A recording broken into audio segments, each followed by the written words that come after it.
Blog Talk Radio. Good afternoon and welcome to Bigfoot and Company. This is Dr. John wishing everybody a super Monday afternoon. It's beautiful here in Myrtle Beach, hot, but always beautiful. And we've got some great guests lined up today. First of all, I want to say hello to my co-host and friend, Matt Delph. How are you doing today, Matt? I'm doing excellent. A little bit of rainy day, but it's Monday, but we still got to do it, so doing good. That's right. Glad to have you here with us. Well, we got two wonderful ladies who are our guests today. First of all, from Tennessee, we have Jan Carter. How are you doing today, Miss Jan? I'm doing fine. Doing really good. Well, that's good. And who's playing the music? Not me. Not me. Okay, Matt, Not is that you? No, it ain't me. I hear it, though. Well, I do too. amazing. I can hear it, but we haven't got it. Well, that's Yeah, okay. Anyway, Robin McCray, how are you from down there in the middle of South Carolina?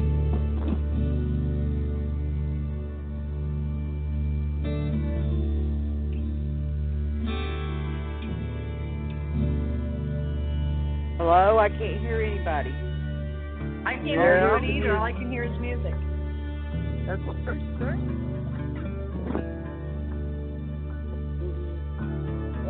Everything I've ever heard. Hopefully it'll stop. Yeah, it's stop.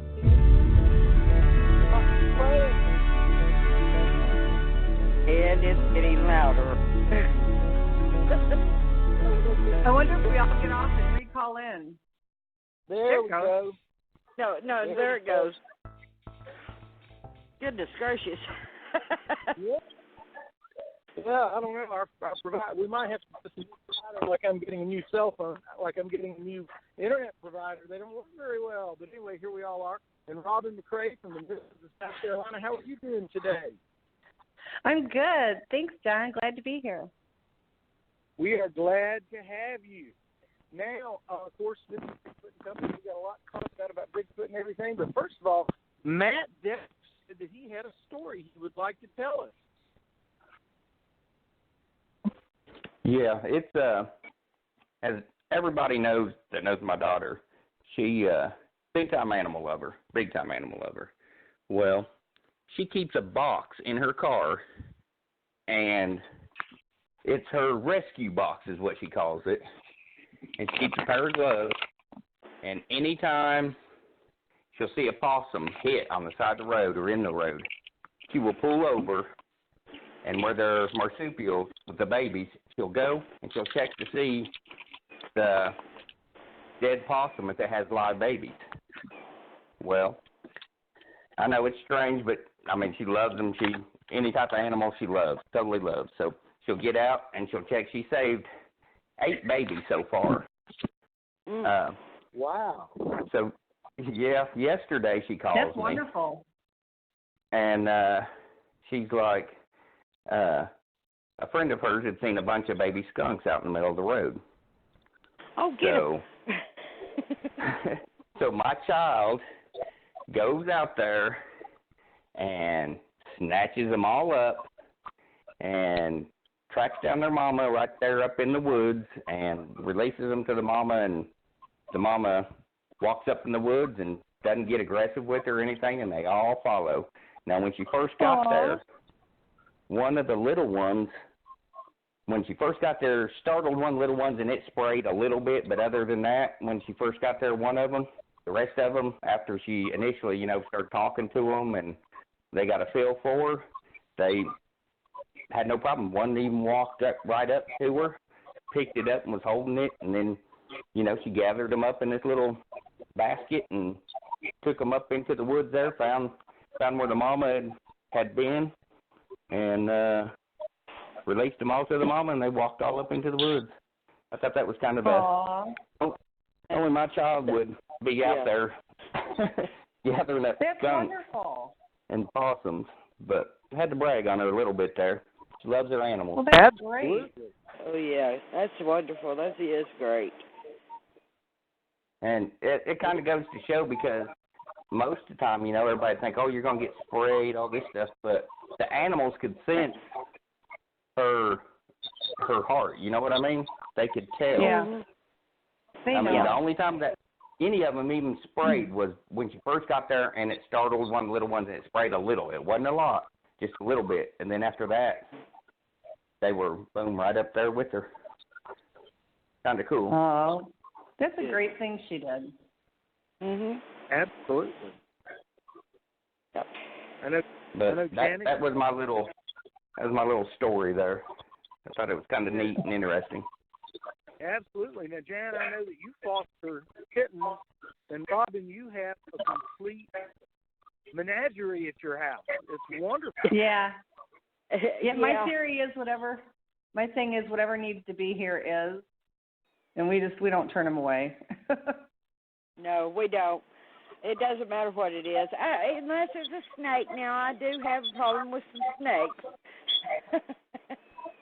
I've had the snakes, but I don't deal with the venomous ones. I'm out of that. Yeah, I don't deal with the venomous ones either. Yeah, well, you ladies certainly do great things. I know that both of you have been heavily involved in the Bigfoot community for a long, long time. Jan, you co-authored a book, 50 Years of Coexistence with Bigfoot. Robin, you are always out there in nature helping Bigfoot community. Who wants to go first? Jan, how did you get started in this? Then we'll ask Robin. How did I get started in it? I was born into it. Well, I mean, I don't know how else to explain it.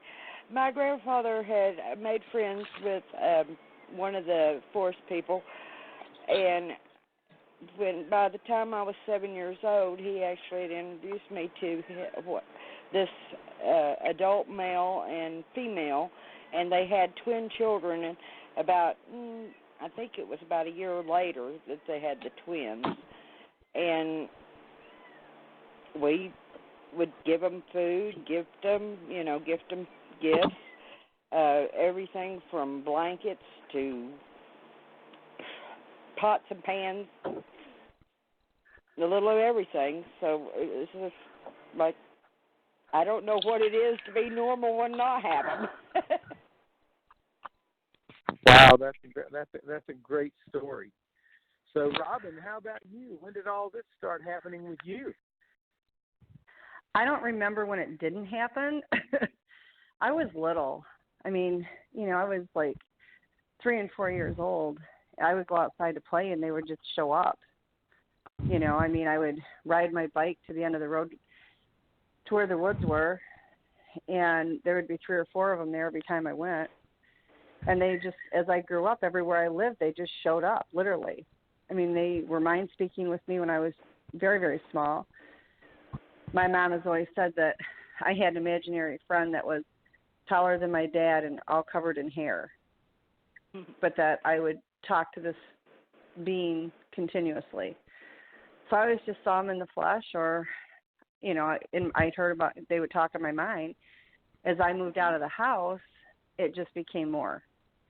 And wherever I would live at, they would just continually come in. It was just a normal, everyday. I agree with Janice. It gets to the point where you don't know what it's like not to have them.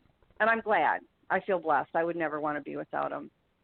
Exactly. But they just have always been there. Either. Yeah, I mean, if they want something, they simply tell you. You get it for. I've had them 8 o'clock at night tell me to go to the store for turmeric and ground ginger for them. Or we need this, or we need that. And that's fine. I used to always put toys out for the kids. Like Janice, I'd put blankets out. They would steal stuff out of my garage all the time. I kept the garage door open because they would come visit us, but that wasn't their actual home. Like, they had temporary shelters around on the property, but that wasn't where their actual home was. And so they would be at the house, and we would get really bad storms, and I'd just flip up the garage door so if anybody needed shelter, they could. After a while, they would just go in and help themselves to whatever was in the garage.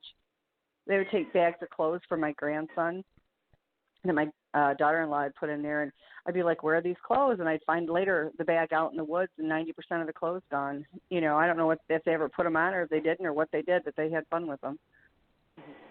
But they would get tools out of the toolbox. I'm sorry, go ahead.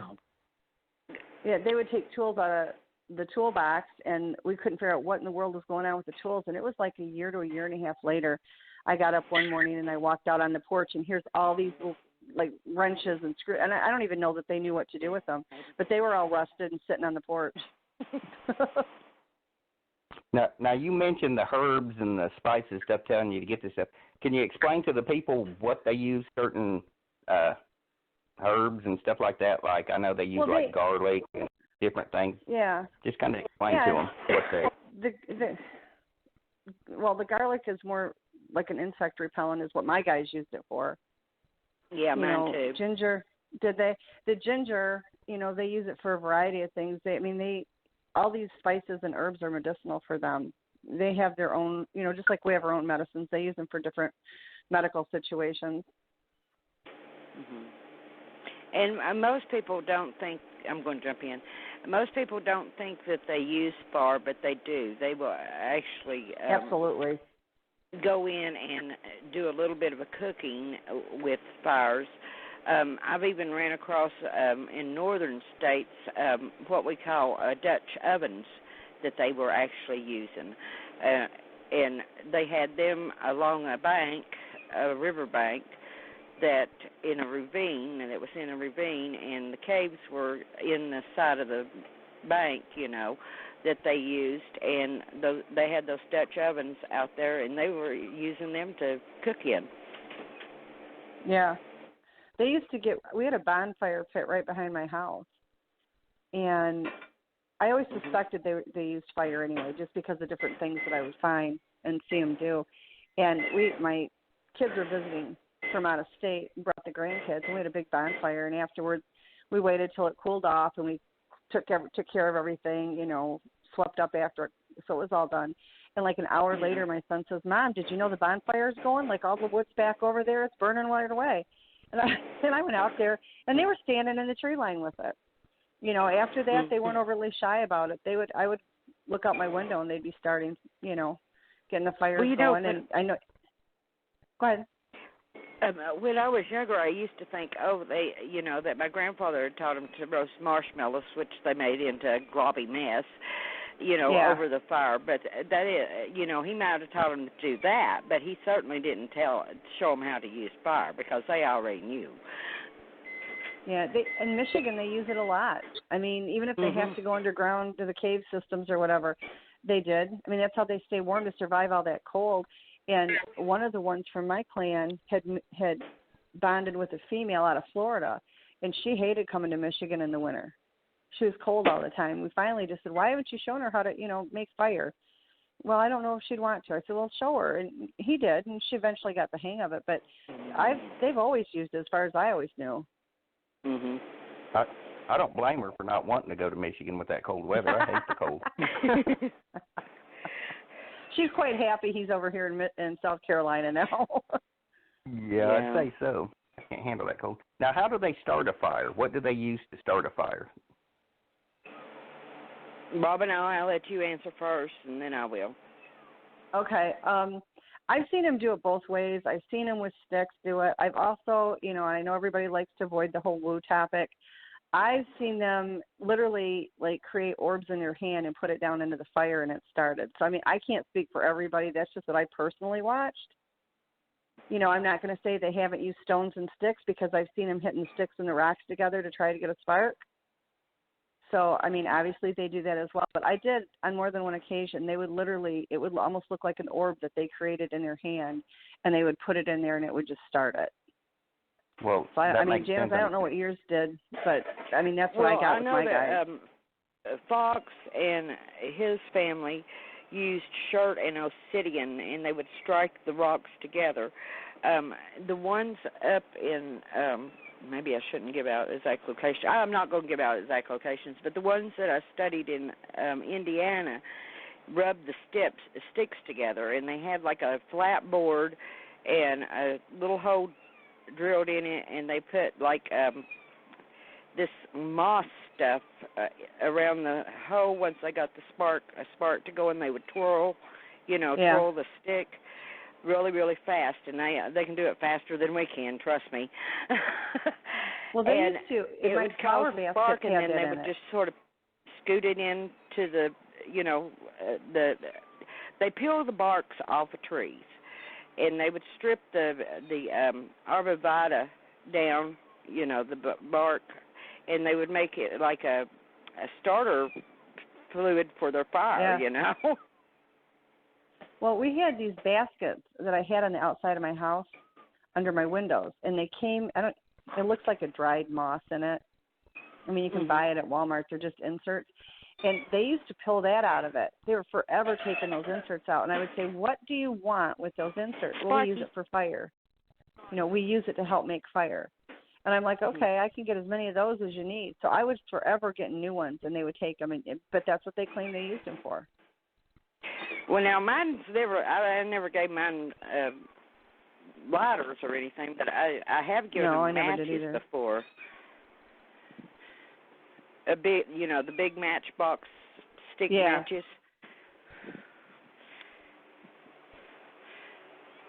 Now, you had mentioned with the orbs, these are high energy beings, so they just generate, the energy from their body probably to create it. That's excellent. Well, a friend of mine and I used to sit outside at her home, and they would literally be out there tossing these energy balls up like a baseball. I mean, it was hysterical. We sat there one night at her place. I was visiting her, and they were just out there tossing them up and down in the air like it was a ball. And I've seen them many times having them be followed around with these orbs. Yeah. I mean, I have orbs, maybe I'm not a high-energy being, I don't think, but I have a lot of orbs that show up around me, especially of the evenings. If someone takes a picture of me, and I don't like my picture to be taken because of that, because I've got orbs, and I even have a couple of times where these orbs were materializing into something else in the photos. Okay, I got a question then. See, a lot of pictures that I've been taking in, I've had huge orbs next to me in the pictures. I just figured it was a flaw, with the camera or something like that, something that picked up. But I'd never known anything. Do you guys know anything about that? Like with me, I mean, there's been a lot. Me and my daughter have both had like big orbs of light right next to us during pictures being taken. Yeah, Janice might have more insight. For me, I mean, I'm used to that. Like any pictures you would take at my home or in any areas that the Foots are at, these orbs are all over the place. That night we did the bonfire with my son and his family. The Foots were there at the same time. I mean, they were all in the tree line, and the tree line was not even 20 feet from the bonfire pit. And you could see all the eyes shine, and you could hear them walking back and forth, and you could see shadows of them walking back and forth. In every picture we took that night, there was hundreds of orbs in, like literally hundreds. Well, my thoughts on orbs are, I'm not only into, researching the forest people and stuff, but I was brought up around them, so that's not, that's neither here nor there. But my other interest is in, I guess, ufology and ghost hunting. Yeah, I think it all comes in one pile, though. I mean, like they all hang out together. Yeah, so I have other fields of paranormal activity that I like to, investigate and participate in. And a lot of the orbs that come that are around me are actually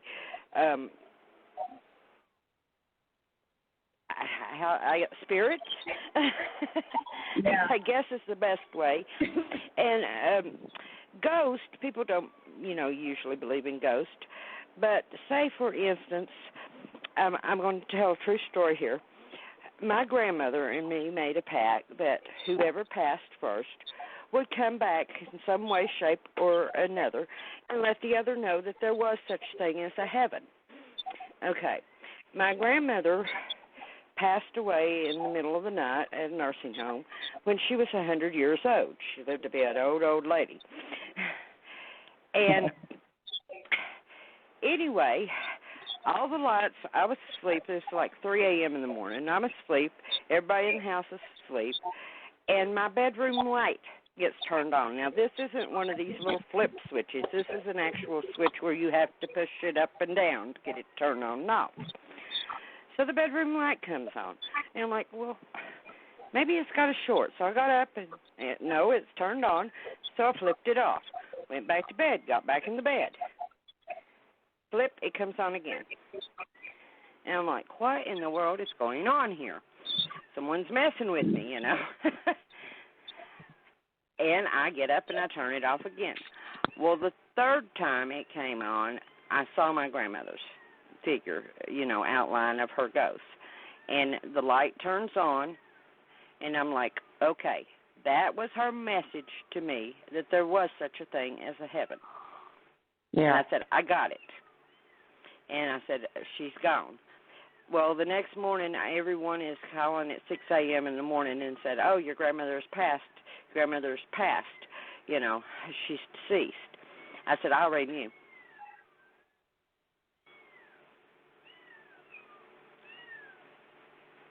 Well, I think, now, whether she, I did not see an orb, but I did see her ghost the third time. But she could have very well, the energy they materialize from the orb, and the orb is nothing but energy.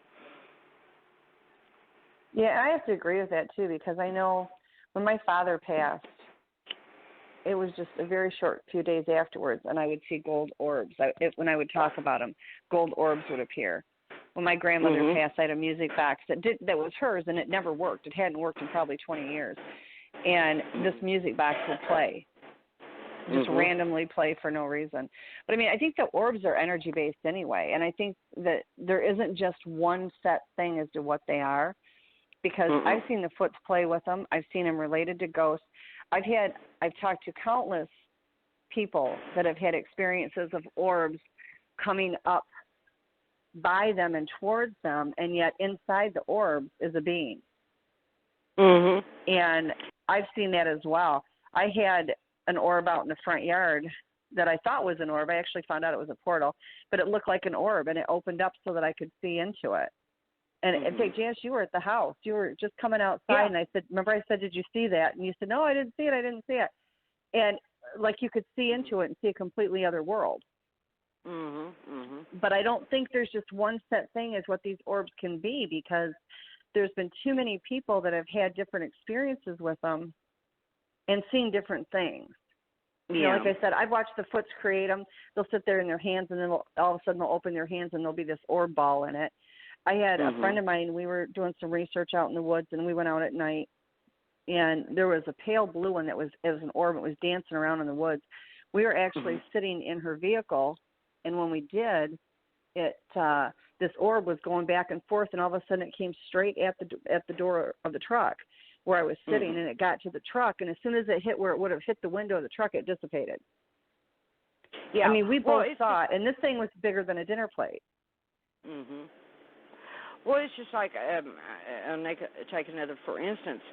Up here in Tennessee, there's an area up toward Bristol that people all the time are claiming that they see orbs. Okay, and what I saw, I called ball lightning. Now, I don't know, it was like there was lightning in this orb. I don't know how else to explain it, about the size of a baseball. And it was like lightning was striking with inside of it, but it was running along the ground about 2 feet off the ground in the air. And, it was absolutely moving like grease lightning, it was really fast. Yeah, I think that a lot of different beings use these orbs for many different purposes. I know they're all energy-based. That's about as concrete as I about can get with it. about as well as we can describe it. It's all energy-based. Yep. No, you're talking about like certain areas and stuff. I was coming back from Georgia, and right at the Tennessee-Georgia line, there was, I'm trying to think of what the falls, right there at the Cherokee National Forest, as you're coming through, didn't have cell phone service. There was I'm trying to think of what those falls were called, but there was some waterfalls, and my mom was with me, and we seen this little sign. It said such and such falls. So we turn off the road and start driving down to where these falls were. Well, she looked to see time, and her clock on her phone, and we're nowhere near where the time, where it converts the time, from Eastern to Central time. Central. We're nowhere near the time zone. But her phone, the time goes back an hour. And I said, that's weird, because my phone, it said the normal time. Well, then her phone goes back to normal, and mine goes back an hour in this area, these falls. Now, it really confused me. I told her there's got to be some sort of energy, something going on here in this area that had messed with our, our cell phones, any type of technology we had, because it was weird. I mean, it's like we had went through something or was in something that was messing with our phone. Because, I mean, why would the phones, they're set up, these cell phones are set up to once you cross these time zones, they automatically switch over. But we were nowhere near that. And our phones kept going back an hour, and then go back to normal, then go back an hour. Right. It was crazy. Crazy. I'm going to take a break just a minute. I'm going to ask Holly the name of those falls. I know where you're talking about. I've been there myself, and yes, there is like a time warp. Yep. Those falls. It was crazy. That's on the state line between here and Georgia that Houdini actually walked across. What is the name of those falls? You don't remember? Where we lost time? You don't remember the name of them? Oh, okay. Okay. She said she doesn't remember. I'm sorry. I was hoping to help. I've got it written down somewhere because I wanted to write it down. I wanted to do some research to see, that area. I've got it written down somewhere. I'll have to look it up. Yeah. Actually, back in the day, Matt, Houdini actually walked across those falls. There's like 2 peaks up there of the mountains, and he walked a tightrope across it. Oh, wow. I remember reading about that. Yeah. It was one of his first major event things where he walked a tightrope. It was really weird because we had just a hunch. It was like, okay, let's go drive down here real quick and look at these falls, And then that's when all the cell phone and everything really, it was pretty crazy. And I was like, wow, we're nowhere near the time zone. And it definitely caught our attention. Very interesting area. Now, we were talking about energy and stuff. And Matt, this is Dr. John. I remember when you told me that story, and that's exactly the story you relayed to me, and I thought it was very interesting. I have seen one location like that, and that is down at Tallulah Falls near Clayton Fort. Some kind of interesting things happen down there. We need to find out what the go check them out. Sure. Yeah, I thought it was really neat. It blew my mind. I'm like, something's going on here, Definitely caught my attention. Now, whenever you was talking about your grandfather with Fox, tell the people how he kind of got a relationship. Didn't he help him when he was little, when he injured or something? Well, him and another man, my grandparents moved to Tennessee in 1943, and they actually, 1947, they had already bought the property and everything there, here in Tennessee, and they were clearing the land for pasture. They were cutting trees down. And him and this other man, either Fox was up in the tree or he was in, down where the tree fell on him. I don't know which for sure because I wasn't alive at the time. But anyway, my grandfather took him in because it injured him, and banged him up. Took him in, brought him in the house, and my grandmother had a fit because he was wrecking the house. So she made my grandfather take him up to the barn and put him in the middle stall in the front of the barn. And this is the front barn. We have two barns on the property. But the one that's actually up on the road is the one that he put him in. And in the middle stall is where he put him. And the parents of Fox took and broke him out of that stall. That stall has never been fixed. The wall of the stall has never been fixed to this day. But anyway, so he struck up a relationship with Fox, and this little forest person started following him around, and every time he'd go out, my grandmother accused him of spending more time with them than with her, Now, to my understanding, didn't he call him Fox because whenever he would take off up there, he would tell other people he had a pet fox so they wouldn't question what he was doing? Yes. My grandfather was sort of secretive. Only the really close friends and family members knew anything about him. That was his way of protecting them. There is no protection law for them. No. No, they do. Need to. Go ahead. Go ahead. No, I would say we need to. As far as everybody wants to protect them, and I think that's a great thing. But the protection that they need is just to be able to live their lives as they are. And the only thing they need protection from is us. It's really quite sad because they are part human on the mitochondrial side, and we're relatives, and the only thing that they have to be worried about is us. Yeah. Right.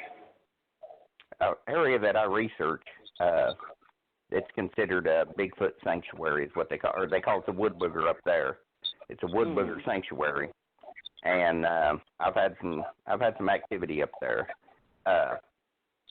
but I'm kind of curious. I think the government are after these people, and they don't want it known because then they have to answer more questions. Have you guys had like a lot of government try and interfere that you've had to, protect the loaded question. Yeah, that's a very loaded question. Robin, I'll let you go first, and then I'll answer. How many hours? I probably should ask some of these questions off air, but I'm curious right now. I think that's fine. That's fine. Yeah, that's all right. It's the reality of the situation. Unfortunately, the government does not want them displayed or known about for many reasons. One you spoke of, yes, but there's a lot more to it than that. And they are a big problem. Most of the researchers that are heavily involved with this get some type of government interference, some more forceful than others, I will say that. But they don't want it brought out. When Melba Ketchum did the DNA, that DNA was solid. People can say what they want. I was on the inside of that loop. She is a very dear friend. I did not know her when I started working on the project with her. I simply got into it to help her. And so it wasn't like I, had preconceived notions that because she's a friend of mine, I know she's telling the truth. I literally did not know her. I found her to be absolutely 1,000,000% credible. The public doesn't know half of what that poor woman has gone through, and they don't know half of the story. And the reason they don't is because of the government interference. Yeah, and that exactly. is what shut that project down. It was not being able to put it out in these, papers, scientific papers. They weren't allowed to. The government is what shut that down. It had nothing to do with the papers themselves. There's a lot more into that, it's not my story to tell, and I'm not going to. But I will say this, that her science was legit. It was right on target. I had asked the forest people what they were before I ever met her. And they were very honest. They said, we're human like you and star people, and they pointed up.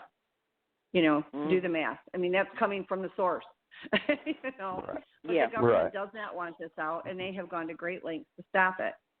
There's several reasons why they're doing it, and they've affected a lot of people's lives trying to keep it quiet. Unfortunately, it's kind of like the news is already out.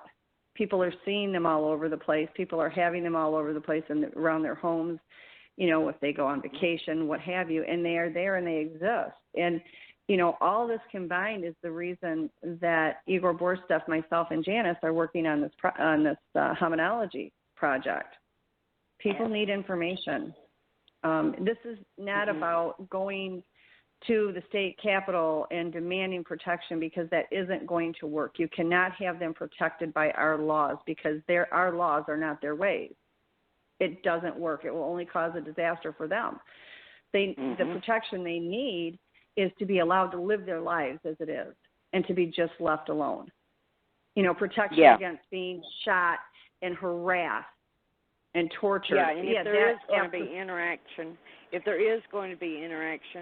or learn to coexist with them, learn to get along. And that's what I them. think our project is really about. I mean, we want to be able to bring all sources of this research together. There are so many divided camps in this research. It is ridiculous. I mean, hate-filled, people going after each other. There's no reason for it. I think to some extent the majority of us have the same goal, and that is we want to learn about them. They have a lot to teach us. They could be something that can really help save our planet as well as ourselves, because our biggest problem is us. Yeah, exactly. And I'm 100% with Robin on this. I mean, I was involved with Melba, and basically a lot of my Forest People friends were involved too, and it's legit.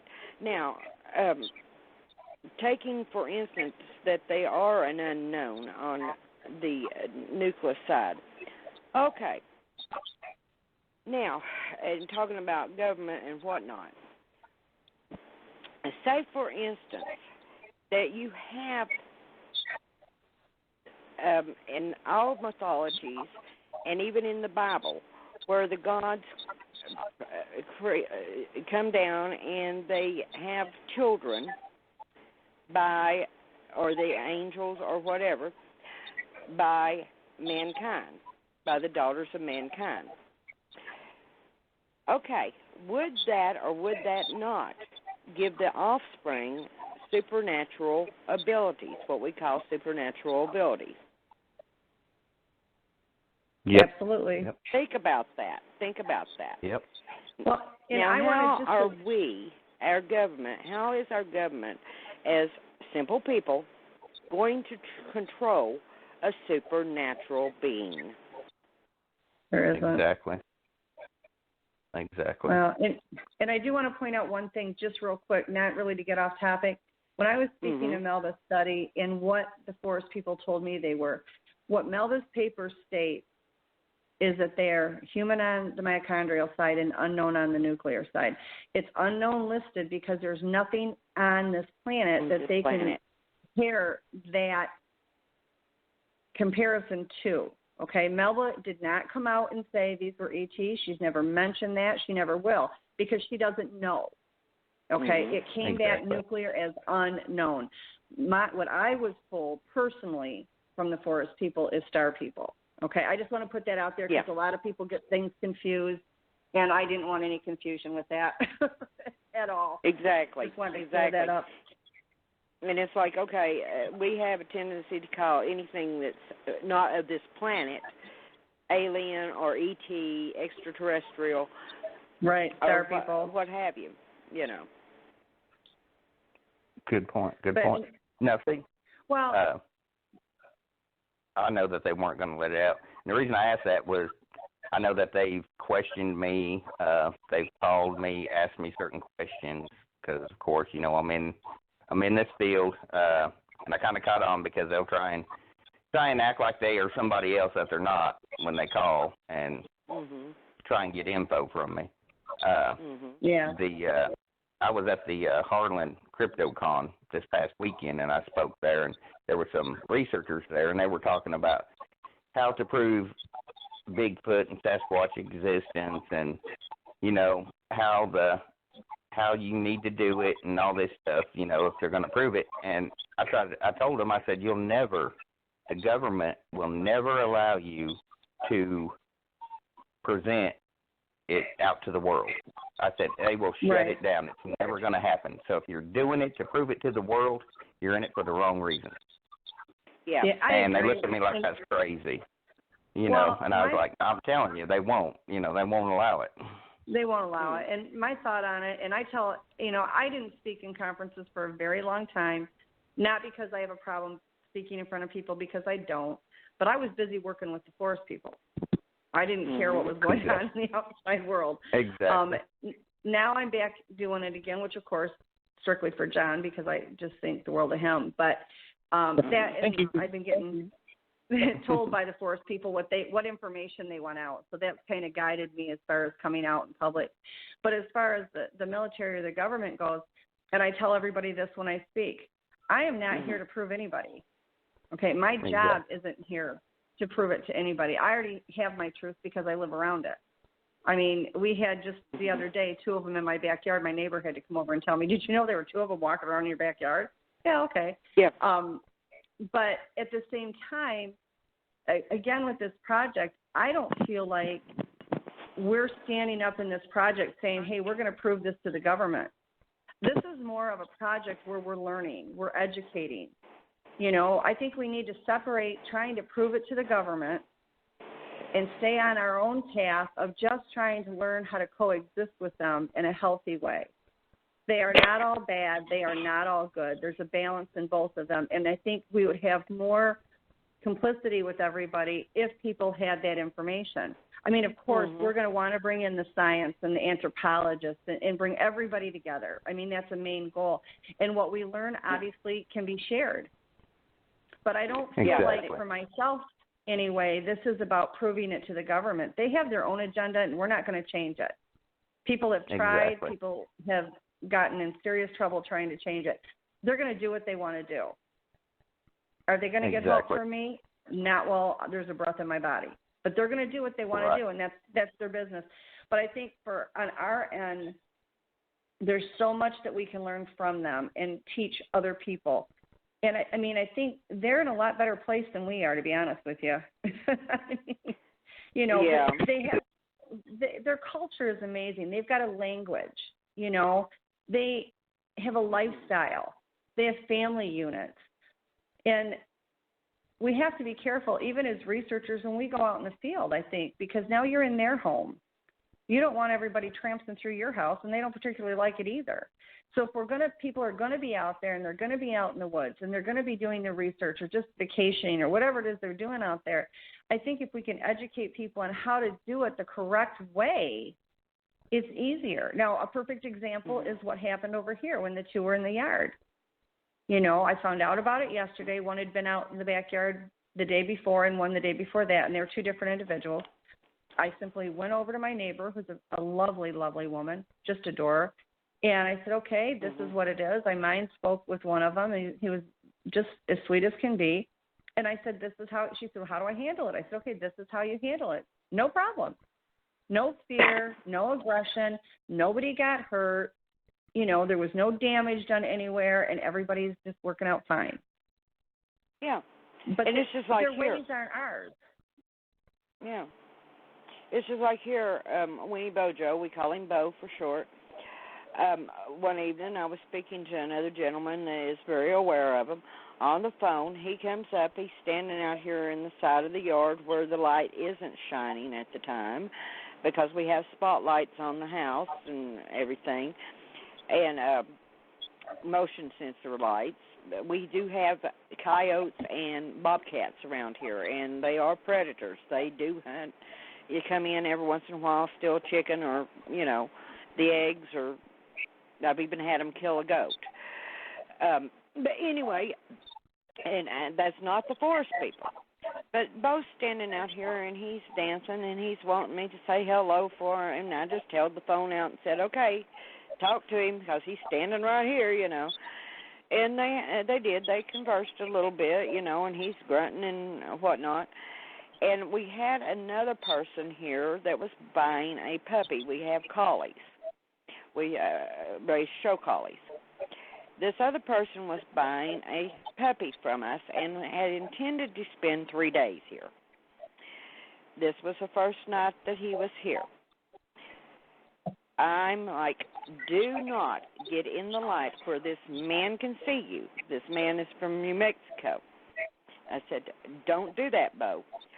Next thing I know, I'm in the house. Me and my daughter are sitting here. And here goes this head running by. Actually, I live in a camper trailer right now. But anyway, this head up and down the driveway, going past the window. And I'm like, oh, crap. I told you not to get out there where this guy could see you. You big idiot, you know. Oh, no, he's running up and down right in front of the spotlights and all, you know, making a practical joke. And he is a practical joker. He thinks it is funniest if he can scare the daylights out of you. He thinks that's the funniest thing he's ever seen. They have a wicked sense of humor. Yeah, a wicked sense of humor. So the man gets up at 5 a.m. the next morning. He says, oh, I've got an emergency. I need to go. And I'm like, what's going on? He says, well, I want this puppy, and I'll just take this puppy, and can I just take her home with me? Well, okay, not a problem. And he left. At 6 a.m., he was packed up and gone. He never said a thing. He didn't say a thing about seeing anything unusual.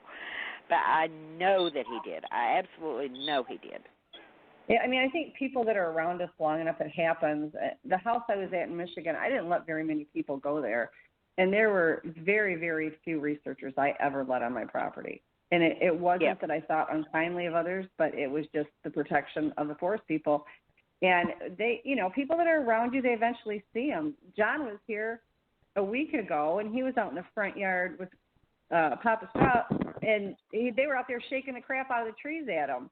You know, Janice was here Thursday night, and they're running all over the roof like wild maniacs, having a good old time. I finally had to get hold of one of the adults and say, I don't know whose kids are up there playing, but the first one that busts my roof, there's going to be an issue.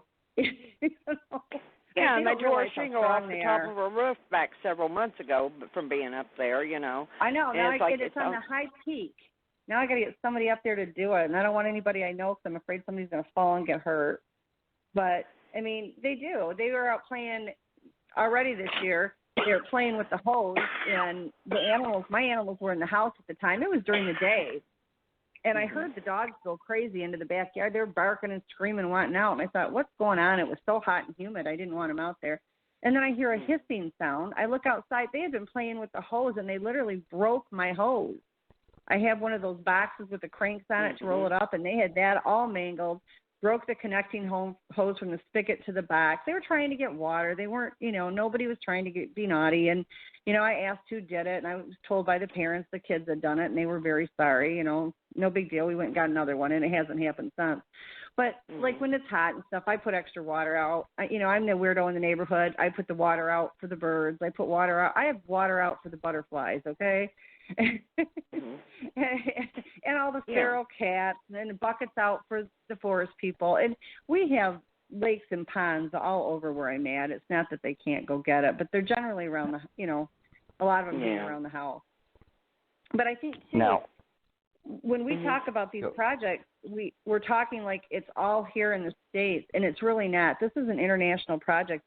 Not only, you know, of course, Igor's in Russia, so he has got all kinds of people over there that have had experiences. I talk to many people all over the world, and they're having the same experiences there, too. I mean, there's a few differences culturally wise because they're in different places, but overall, the same basic principles apply with all of them. Yeah. See, whenever I first started in this, I had my encounter, and of course, I thought it was a flesh and blood, you know, and which, you know, it is, but it's more supernatural too. But I had, you know, my mind was just in this little box, and I think that it got aggressive and scared me to put me where I am now, because I think if it didn't get aggressive, and scare me, then my mind would still be in that little box instead of looking for answers. Since it had put me through that trauma, I believe it done it on. I know it wasn't trying to kill me. If it wanted to kill me, it would have. Exactly. It just wanted to traumatize me to get me start looking for answers. It wanted me to start thinking outside the box, and it took that type of trauma to get me to start thinking outside the box. And I'm curious. I was going to say, I'm curious, it's put me to meet people now that I'd never met if it didn't put that trauma on me.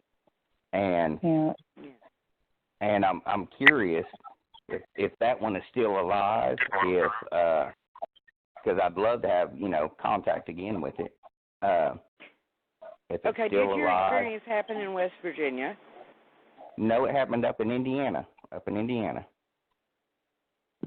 It's about,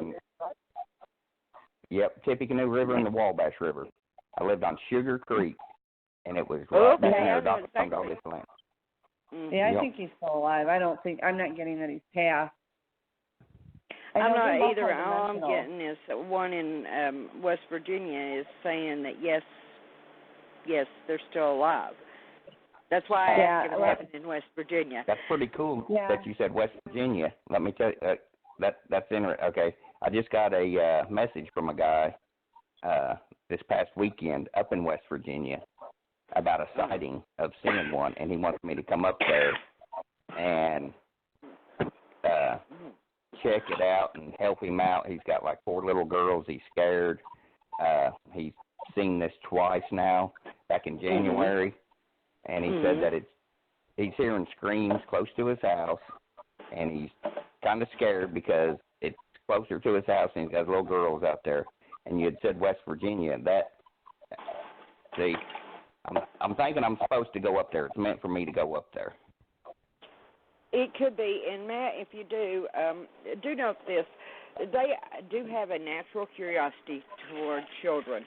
They love children. Be careful. I had the awfulest time with my youngest here that lives with me, and I think you met Holly there at the conference there, the Lizard Man conference. When she was little, I had the awfulest time keeping her in the house, and they would put her up to doing some weird stuff. I mean, out of the norm. It's like, for instance, Nikki one time wanted her to go, when she was 3.5 years old, wanted her to go meet this cart horse. And I'm like, what in the devil is a cart horse? And this child, 3.5 years old, hikes 3 miles, pitched a fit when I tried to bring her back to the house. Me and another woman that was visiting tried to bring her back to the house. She walked the road, and she laid down in the middle of the road, started pitching a temper tantrum. I felt like whipping her, but you can't do that. But I'm like, okay. And when we picked her up, she was kicking and screaming and biting and clawing, and I'm like, okay, we'll just put her down and we'll follow her. And she went, and 3 miles down the road is where she hiked to. We followed and made sure she wouldn't get hit by a car and all that stuff. And lo and behold, we didn't even know that these people had a donkey, but it was a jack donkey, little stud donkey, and we didn't even see it at first. And here this donkey starts braying and comes running from, there's 2 hills in this pasture, and it comes across both those hills right up to the fence, puts its head down, and Holly puts her head to that donkey's head. And it's like they're talking, communicating for just a few minutes. And she turns around and she says, okay, this is the cart horse.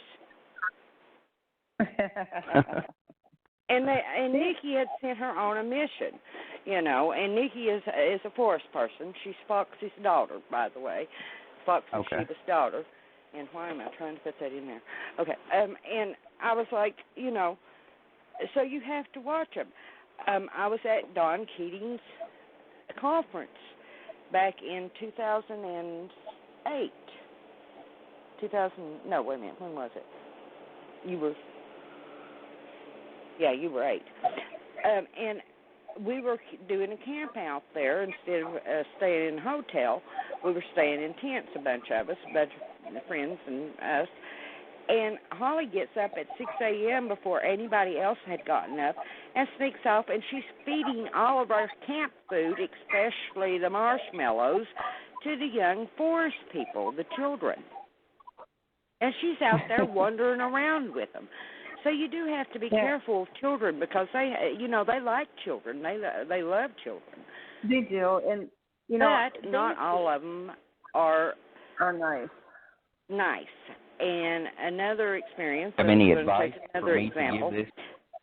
A friend of mine had a daughter that was 5 years old, and a female had lost her child and was trying to lure this child out to the forest, and she was going to kidnap her.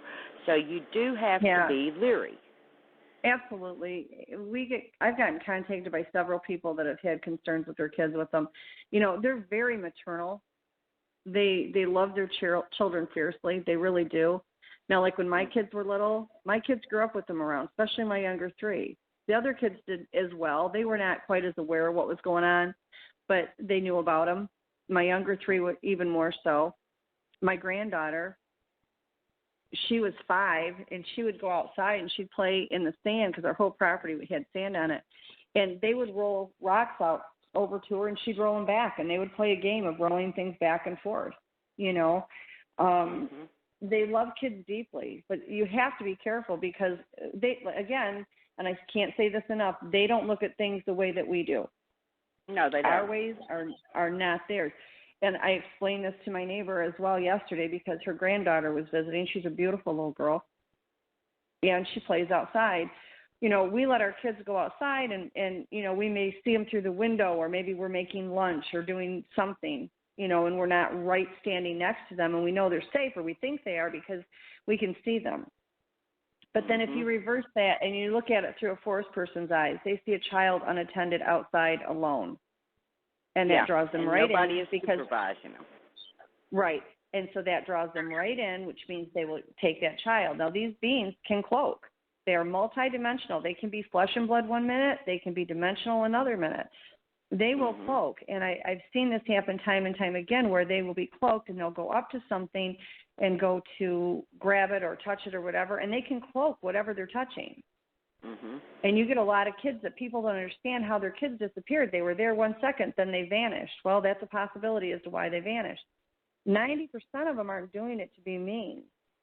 They're doing it because they think they're doing a good thing, but these kids can't survive because, we're not used to the elements like the Foots are. We don't have hair. Exactly.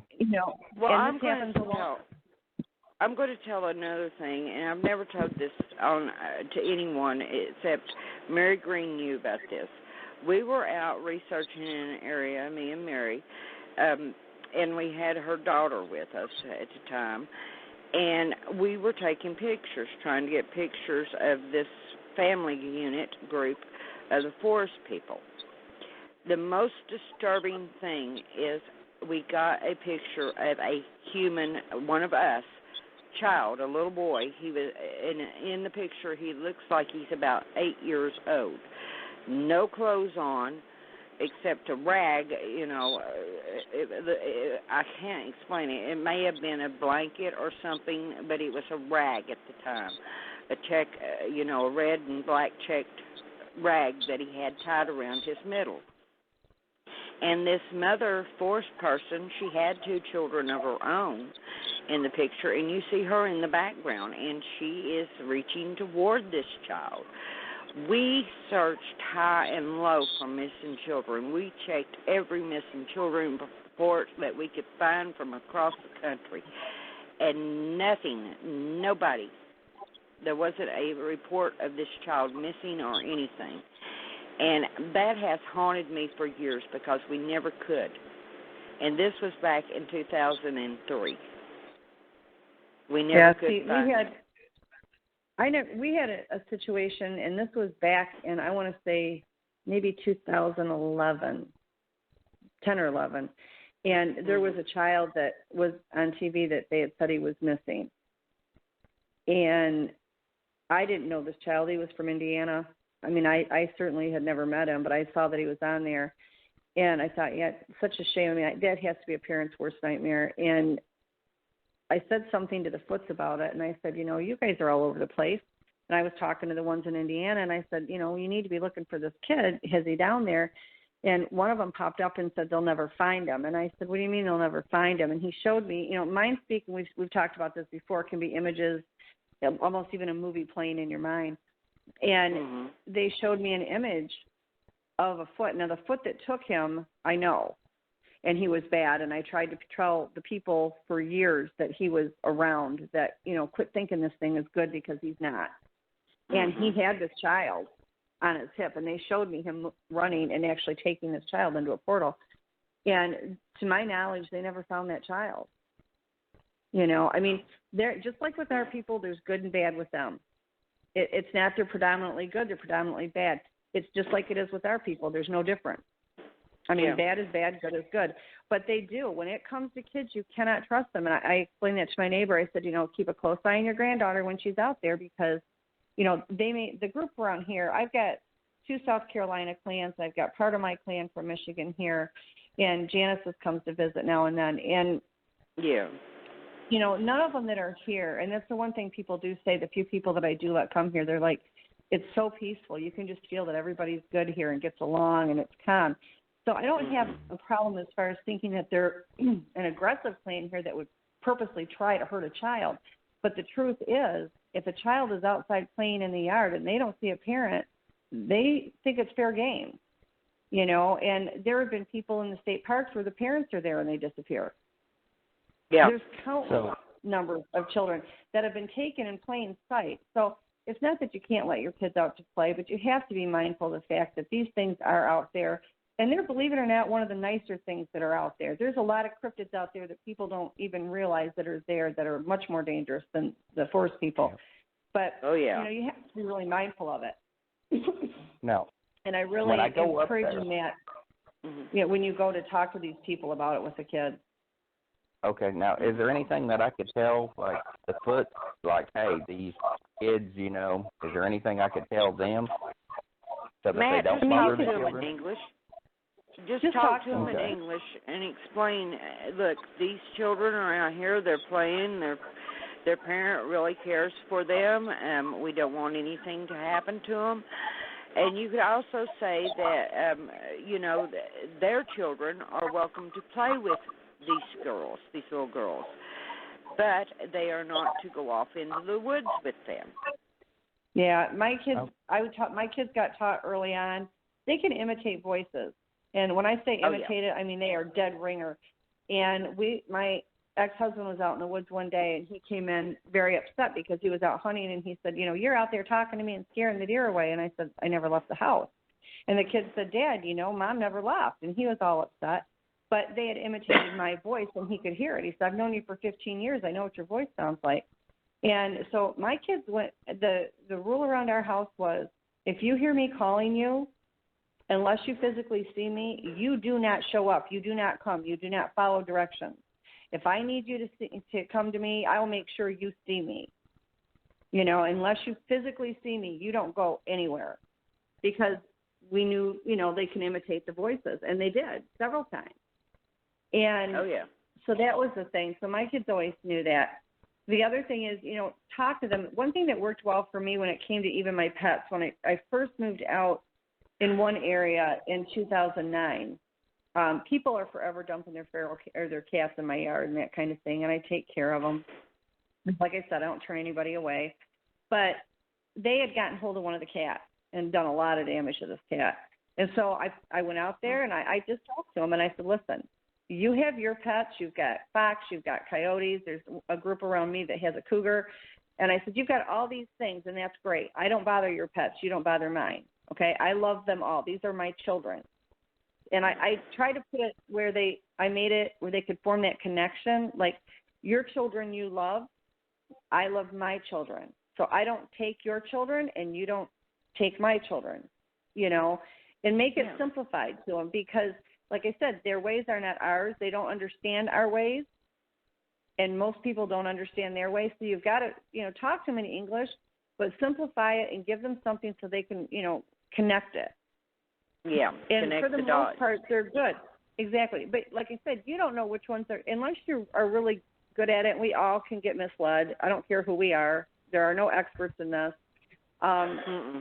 Anybody can be fooled. Yeah, so, and here's another fine example. For instance, I've worked with this one. And I say worked with. I have a relationship with this one. His name is Grumpy, and his little wife, her name is Toxana, and they have a child that is, at the time, was about the same age as what Holly was. And I'm up there, and I'm doing some looking around in their area, and lo and behold, if this mother doesn't toss a big twig at Holly's head, it missed her by about an inch. And I'm like, I would go charging off up the hill toward her, fussing and screaming. I'm like a mother bear with a cub. And I said, you don't throw stuff at my child. I don't throw stuff at your child, blah, blah, blah, And the person that was with me was just dropped mouth open. They were in shock that I had gone up there and confronted this female Bigfoot. They're like, holy cow, she could have taken your head off. I said, well, no, you mess with my kid, you're messing with a totally different person. Exactly. Right. But, it just goes to show, they can do some unpredictable things, even if they, are really well intended, associated with you, and have a understanding relationship with you.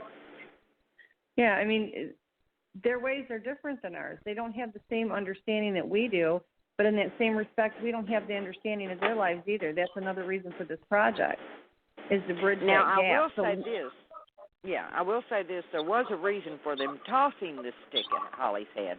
She was fixing to step on a damn snake, but at the time I didn't see the snake. Yeah, in their mind, they're justified for everything that they do, and they have a reason for it, even if we don't know it. But Matt, I would advise you. Yeah, I would advise you, Matt, when you go talk to these people and speak to the forest people there, put it in a way that they can understand it. Like I said, like I do with mine. I love my animals. These are like my children, just like you have yours. So you can make that connection for them, so it's not just empty words going off into space. They're highly, highly intelligent.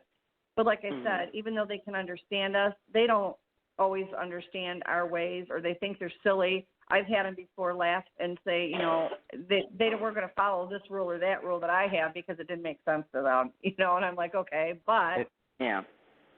It's very similar like my daughter, where she's seen those baby skunks out on the road and she gathers them up and takes them back to their mom.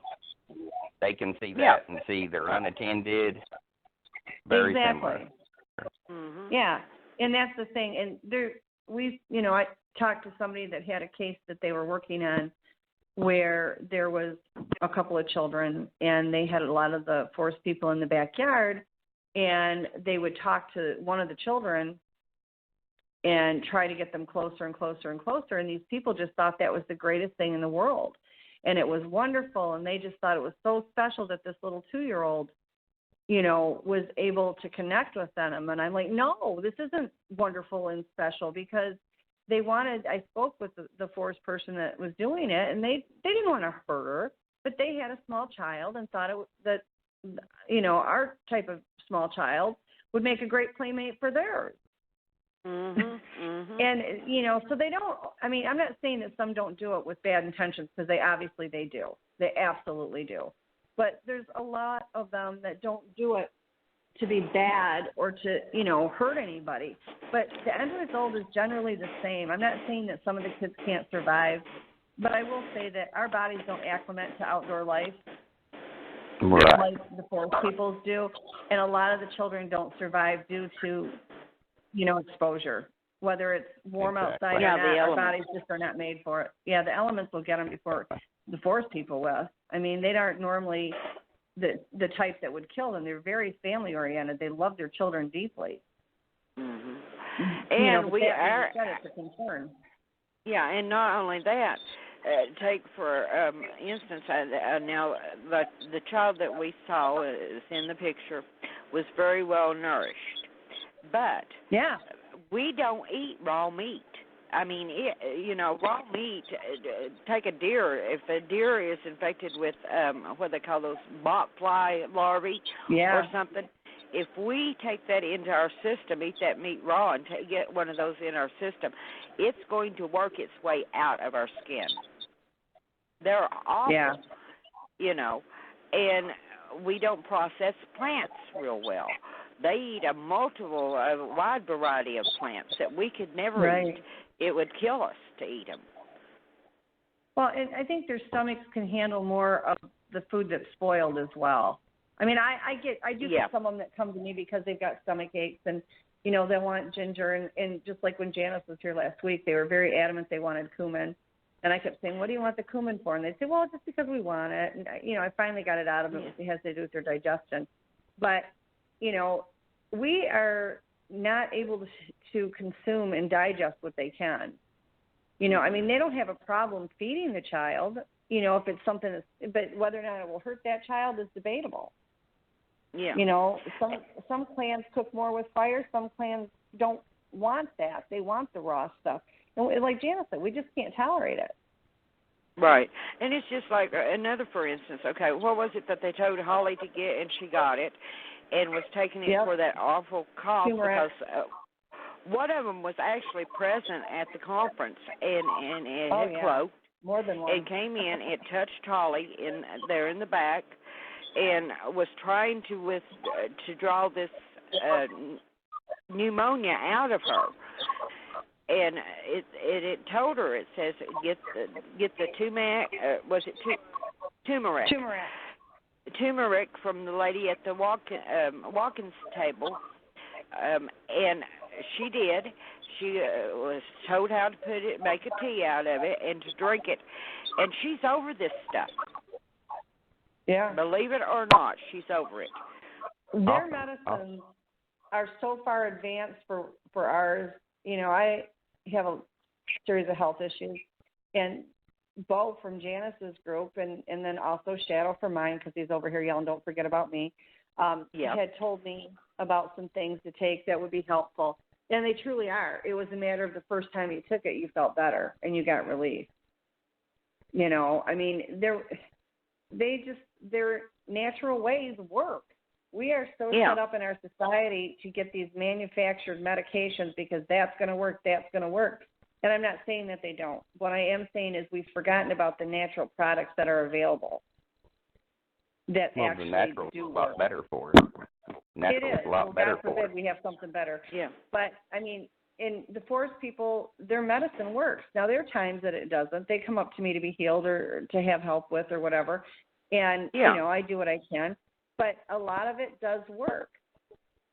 But they're even hesitant to give it to us because people in our race and species just, they turn it into a money marketing product and they forget about the intent of why we have it, or they forget that we got it from the forest people and they don't want to be used. So they're very secretive with it. They only give it to certain people. I feel blessed that they have helped me, but I can see where they're coming from because they don't want to become a market, a business venture for somebody. That's not what their gift of their medications or medicine is for. But it works. Like, again, this all goes back to the same reason we started this whole project. We want people to learn. This is human race is horrible. It really is. And it's incredibly sad that the biggest problem that they have in their lives is us. Yep. Yeah. They're selfish. It's horrible the way the world They're is out and for people. themselves. They don't care about anybody else. They will squish you like a bug rather than look at you. And that's just not the principle that the forest people work on. Exactly. This is why when we did this, and it was Igor's idea to do this, and he's talked about it for as long as I've known him, probably even before. And this isn't about making money because there's no way to make money. We don't want to make money. It's not the goal. This is about educating people, learning for ourselves. We want to get all these researchers together and let's start, instead of trying to kill each other all the time, let's learn from each other. There's a lot of misinformation out there. it does take money to run these conferences. Exactly. It does take money to, hold any kind of a speech or anything. I mean, I'm sure that you pay a little bit for Blog Talk Radio, John, And people seem not to understand that. But, funding would be great. Donations are great, Right, and we will have links up where we will be taking donations, and the money that we use. My point was that this isn't a money-making project for us. The money we're not lining our pockets. No, the money that comes in is going to go back into the research and the education. It takes money to get equipment. It takes money for travel to different places. The conferences take money. The pamphlets, the media stuff, all that takes money. So, yes, we are going to open lines eventually for the donations. That's getting set up as we speak. And we encourage anybody that can help with it, please do. But my point was, we didn't do this as a business. You don't make you're money. a nonprofit organization. Exactly. You don't make money off the forest people. That's not our goal. We're doing this because we're passionate about it. We feel it's the right thing to do. We not only want to help the forest people, but we want to help our own people. Because one of the biggest problems with everybody coexisting together is the lack of knowledge from either side. And it's like a standoff because we can't get the forest people to behave if we can't get our people to behave, and we can't get our people to behave because they won't back down unless the forest people do. We need the information out there so people know how to act and behave accordingly around them. Exactly. And the ones that get angry, and I'm not talking about the ones that are bad. Like I said, we've got, like psychopaths and rapists and murderers and everything too. And they're not any different. But the biggest problem is the confusion. And I think the forest people not get confused, but they get frustrated with us. And a lot of times that will act out. Now, the one that was in the backyard that the gentleman saw growled at him. He didn't growl because he was aggressive. If he wanted to hurt him, he would have done it. He growled because he was frustrated. He was standing there. The gentleman didn't know he was there, and he was trying to stay quiet, not a sight, and the gentleman just happened to be walking that way and came right up on top of him, and saw him. The gentleman did not act inappropriate. He was very calm.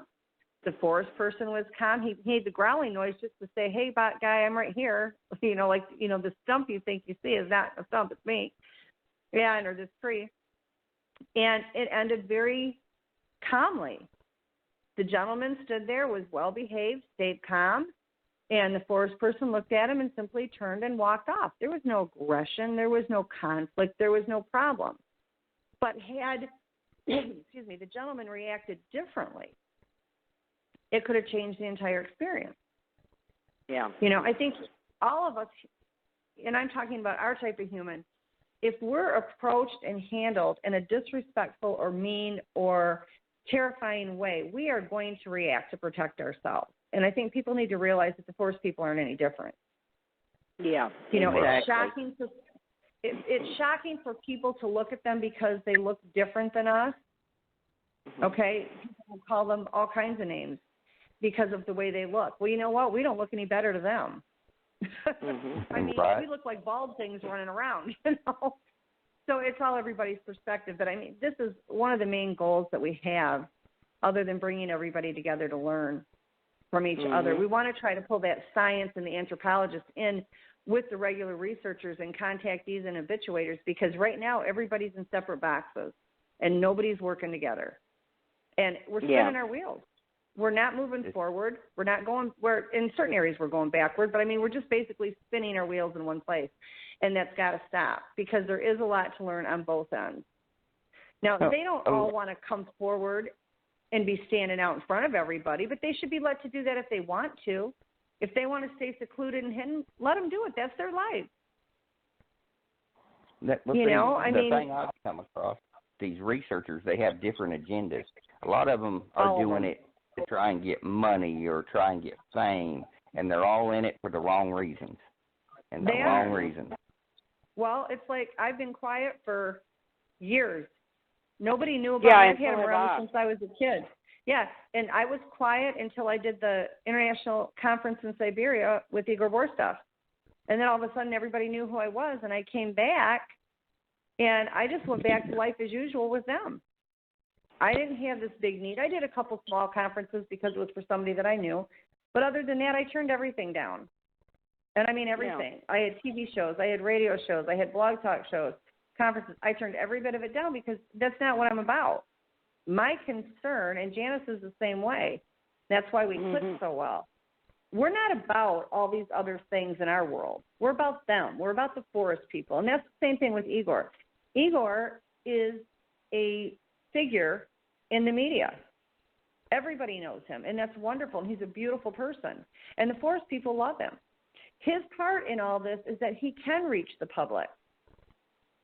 You know, and that's a good thing because he can help get that message out, and he's able to be invited to all these places for the research, all of which is extremely valuable. I mean, we all have our own little parts that we play. It's like a giant puzzle, and if you don't have all the pieces, it doesn't work. You know, there's not anybody more important than the other one. Exactly. But I tell you what, this is Dr. John jumping in. It's about time for the British lady to let us know our time is up, and what I'd like to do is I would like to invite you two ladies back in a couple of weeks. Would you like to come back and have another roundtable discussion? Sure. Yeah, sure. Well, that's great. I mean, we'll talk in the meantime, but it's been wonderful talking to you.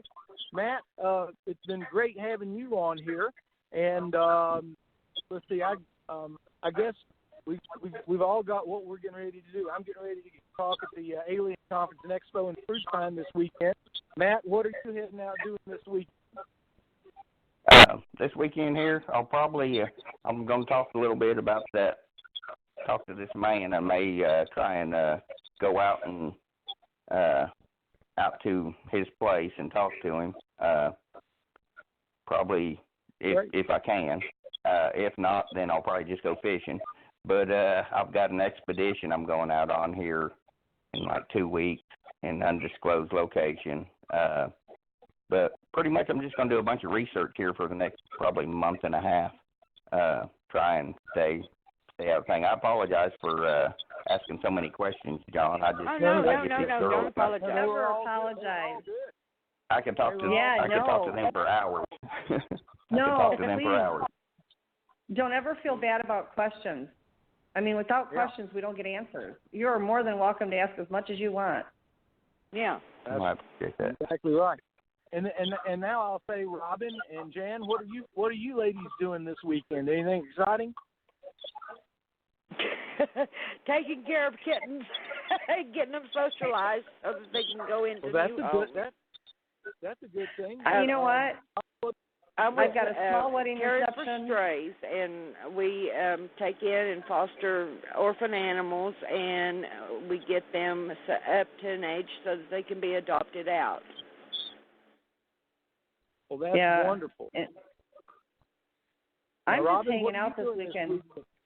Well, I've got a small wedding reception that we're going to go to Saturday night. Other than that, I'm setting up some things out in the woods for the forest people. I'll be working on that and just kind of hanging around here and interacting with them. It's going to be relatively a quiet weekend. Well, yeah, or as quiet as it gets here. Yep. Yeah, then you'll be here the following weekend. I believe so. Yep. So, listen, thank you so much, Jan Carter and Robin McCray. Thank you so much for being with us today on Bigfoot and Company. Matt, thanks for being here. Thank you, guys. Thank you, guys. And we'll be back next week. Probably at 4:00 next week, not 3:00. I had a little work commitment that I had to get to. So I want to say thanks to everybody, and we'll see you next week on Bigfoot Sounds good. Take care. Company. Have a good one. Bye. Thank you. Bye-bye.